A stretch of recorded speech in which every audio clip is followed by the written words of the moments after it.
Everyone. तो RUHS CUET 2025 round 2 का एक बहुत ही इंपॉर्टेंट नोटिफिकेशन आया है। उस नोटिफिकेशन के बारे में इस वीडियो में मैं आपको बताने वाली हूँ। आपकी RUHS CUET 2025.com वेबसाइट पर यह नोटिफिकेशन नहीं आया था। ये नोटिफिकेशन आपका RUHSraj.org जो कि आपकी RUHS की पुरानी वेबसाइट है उस पर यह नोटिफिकेशन आया था। तो बहुत ही इंपॉर्टेंट नोटिफिकेशन है। कई सारे नए नियम बदले हैं जिनके बारे में इस वीडियो में मैं आपको बताने वाली हूं। तो इस वीडियो को आप एंड तक देखें ताकि कोई भी इंपॉर्टेंट इन्फॉर्मेशन आप मिस ना करो। तो सबसे पहला जो नियम लागू हुआ है, पहले तक ये था कि काफी सारे बच्चों को लग रहा था कि दीदी अगर हमने राउंड 1 की काउंसलिंग के लिए अपीयर नहीं किया है, राउंड 1 की काउंसलिंग से पहले जो रजिस्ट्रेशन होता था वो भी हमने नहीं किया है, तो हम राउंड 2 की काउंसलिंग के लिए भी अपीयर नहीं कर सकते। बट इस नोटिफिकेशन में RUHS ने बिल्कुल क्लियरली ये मेंशन किया है कि जिन बच्चों ने राउंड 1 की काउंसलिंग के लिए अपीयर नहीं किया था या रजिस्ट्रेशन नहीं किया था वो भी राउंड 2 की काउंसलिंग में अपीयर कर सकते हैं। तो कई सारे नए बच्चे भी जिन्होंने राउंड 1 की काउंसलिंग के लिए अपीयर नहीं किया था, ना ही रजिस्ट्रेशन किया था, वो भी राउंड 2 की काउंसलिंग के लिए रजिस्टर कर सकते हैं। तो ये एक बहुत ही इंपॉर्टेंट नियम लागू हुआ है। काफी सारे बच्चे अब काउंसलिंग करवा पाएंगे। काफी सारे कमेंट्स मुझे आ रहे थे कि दीदी हम राउंड 1 मिस हो गया हमसे, हम राउंड 1 की काउंसलिंग नहीं करवा पाए। तो अब आपके पास ये बहुत अच्छा चांस है कि आप राउंड 2 की काउंसलिंग भी करवा सकते हो अगर आपने राउंड 1 की काउंसलिंग के लिए अपीयर नहीं किया या रजिस्ट्रेशन भी नहीं किया था। एक नई रजिस्ट्रेशन विंडो इस बार राउंड 2 के लिए आपके पास ओपन होने वाली है और एक शेड्यूल भी जारी किया गया है RUHS द्वारा उसी वेबसाइट उसी नोटिफिकेशन में कि 23 जुलाई को आपका राउंड 2 का सीट मैट्रिक्स जारी हो जाएगा। बट 23 जुलाई को आपका सीट मैट्रिक्स अभी तक जारी नहीं हुआ है, तो हो सकता है कि आज सुबह या शाम तक आपका सीट मैट्रिक्स आ जाएगा। जैसे ही सीट मैट्रिक्स आएगा मैं आपको इन्फॉर्म कर दूंगी। सीट मैट्रिक्स आने के बाद ही हम बता सकते हैं कि आपकी राउंड 2 की कट ऑफ कितनी जाएगी। तो जैसे ही आपका सीट मैट्रिक्स रिलीज होगा मैं वीडियो बना दूंगी कि राउंड 2 की कट ऑफ कितनी जाएगी एंड आपको चॉइस फिलिंग किस अकॉर्डिंग करनी चाहिए राउंड 2 के लिए ताकि आपको बेस्ट कॉलेज अपने बेस्ट मार्क्स पर मिले। प्रेफरेंस वाइज मैं प्रॉपरली आपको बता दूंगी कि आपको चॉइस फिलिंग राउंड 2 के लिए किस तरह से करनी चाहिए। तो इस चैनल से आप कनेक्टेड रहें एंड आपके उसी शेड्यूल में मेंशन है कि आपका जो राउंड 2 का रजिस्ट्रेशन विंडो है वो 24 जुलाई को ओपन होगा, यानी कि आज ही ओपन होगा और 27 जुलाई तक ओपन रहेगा। 27 जुलाई तक आपका रजिस्ट्रेशन विंडो क्लोज हो जाएगा। चॉइस फिलिंग की भी यही डेट है।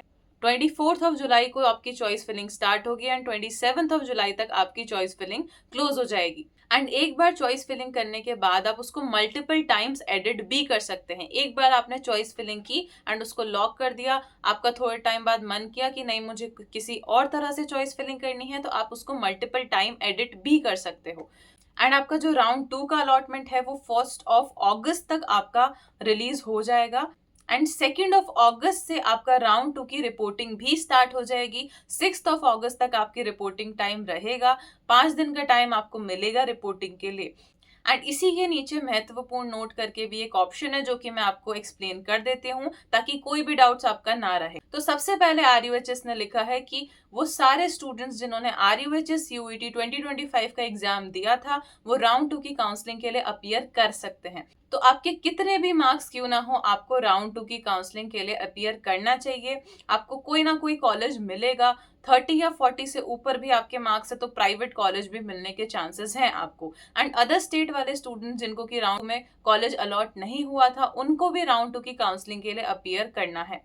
एंड सेकेंड पॉइंट में आपका लिखा हुआ है कि वो सारे स्टूडेंट जिन्होंने कि राउंड 1 की काउंसलिंग के लिए अपीयर नहीं किया था या फिर रजिस्ट्रेशन नहीं करवाया था वो राउंड 2 की काउंसलिंग के लिए अपीयर कर सकते हैं।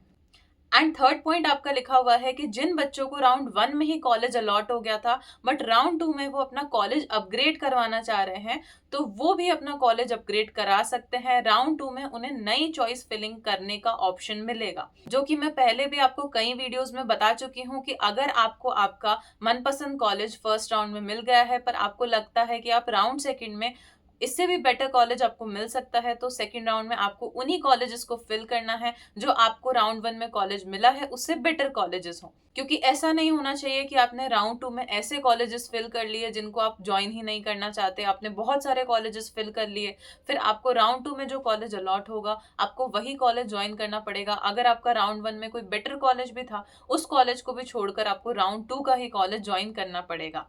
एंड जिन बच्चों को राउंड 1 में कोई भी कॉलेज अलॉट नहीं हुआ है, उन्हें भी राउंड 2 की काउंसलिंग के लिए अपीयर करना चाहिए। उन्हें भी नई चॉइस फिलिंग का ऑप्शन मिलेगा। तो वो सभी बच्चे जिन्हें राउंड 1 की काउंसलिंग में कोई कॉलेज नहीं मिला है, उन्हें भी न्यू चॉइस फिलिंग का ऑप्शन मिलेगा। एंड वो सारे स्टूडेंट्स जिन्हें ऑलरेडी कॉलेज अलॉट हुआ है, उन्हें भी न्यू चॉइस फिलिंग का ऑप्शन मिलेगा। तो सारे ही बच्चों को न्यू चॉइस फिलिंग का ऑप्शन मिलेगा। एंड अगर आप फर्स्ट टाइम रजिस्ट्रेशन कर रहे हो राउंड 2 में ही, तो आपको क्या कास्ट सर्टिफिकेट अपलोड करना पड़ेगा, पासवर्ड सेट करना पड़ेगा। सारी प्रोसेस आपकी राउंड 1 जैसी ही होगी कि आपको पहले रजिस्ट्रेशन करवाना है, देन काउंसलिंग फी पे करनी है। और जिन बच्चों ने राउंड 1 की काउंसलिंग के लिए अपीयर किया था, उन्हें दोबारा फी पे करने की जरूरत नहीं है। एंड अगर किसी स्टूडेंट को फर्स्ट राउंड में कोई कॉलेज मिल गया था एंड उसने फर्स्ट राउंड का कॉलेज ज्वाइन नहीं किया, तो वो बच्चा राउंड 2 की काउंसलिंग के लिए अपीयर नहीं कर सकता। एंड वो स्टूडेंट्स जिन्हें कि राउंड 1 में कॉलेज अलॉट हो गया था एंड राउंड 2 में कॉलेज अपग्रेड करने के बाद उनको कोई नया कॉलेज मिलता है, अगर वो राउंड 2 वाला कॉलेज ज्वाइन करना चाहते हैं, तो राउंड 1 वाले कॉलेज से उन्हें डॉक्यूमेंट्स लेकर राउंड 2 वाले कॉलेज में लेकर जाना है। फीस आपको दोबारा पे नहीं करनी है। फीस आपकी डीडी के थ्रू, जो आपने राउंड 1 में डीडी दी थी, उसी के थ्रू राउंड 2 में आपको जो कॉलेज मिला है वहां पर चली जाएगी। पर डॉक्यूमेंट्स लेने के लिए आपको राउंड 1 वाले कॉलेज में जाना पड़ेगा एंड उन डॉक्यूमेंट्स को राउंड 2 वाले कॉलेज में सबमिट कराना होगा। अगर कोई ऐसे स्टूडेंट्स हैं जिन्होंने कि राउंड 1 में सिर्फ बीएससी नर्सिंग की काउंसलिंग करवाई थी एंड बीएससी नर्सिंग में उन्हें कॉलेज अलॉट नहीं हुआ एंड राउंड 2 में वो पैरामेडिकल या फिर बीपीटी की काउंसलिंग करवाना चाहते हैं, तो पैरामेडिकल एंड बीपीटी की 550 जो फीस है वो पे करके आप पैरामेडिकल या बीपीटी की भी काउंसलिंग करवा सकते हो। ऐसा ही अगर किसी ने फर्स्ट राउंड में पैरामेडिकल की काउंसलिंग करवाई थी या बीपीटी की काउंसलिंग करवाई थी, तो वो अदर कोर्सेज की भी काउंसलिंग करवा सकते हैं। उनकी जो अलग अलग काउंसलिंग फीस है 550, वो पे करके आप उस पर्टिकुलर कोर्स की काउंसलिंग भी करवा सकते हो राउंड 2 के अंदर। आप एक से ज्यादा कोर्स की भी काउंसलिंग करवा सकते हो। क्योंकि न्यू रजिस्ट्रेशन विंडो ओपन हुई है आपकी राउंड 2 के लिए, तो कई सारे नए बच्चे भी राउंड 2 के लिए अपीयर करेंगे। तो राउंड 2 की कट ऑफ जितनी कम जाती थी, उससे थोड़ी सी हाई जाने के इस बार चांसेस हैं। तो जैसे ही आपकी सीट मैट्रिक्स रिलीज होगी, हम वैसे ही आपके लिए कट ऑफ पर भी वीडियो लेकर आ जाएंगे एंड किस तरह से आपको चॉइस फिलिंग करनी चाहिए आपकी राउंड 2 के लिए, उस पर भी हम वीडियो लेकर आ जाएंगे। आई होप इस वीडियो से आपको हेल्प मिली होगी। इस वीडियो को अपने फ्रेंड्स के साथ शेयर करें एंड आपका कोई भी डाउट है कमेंट में ज़रूर बताएं। Thank you for watching this video.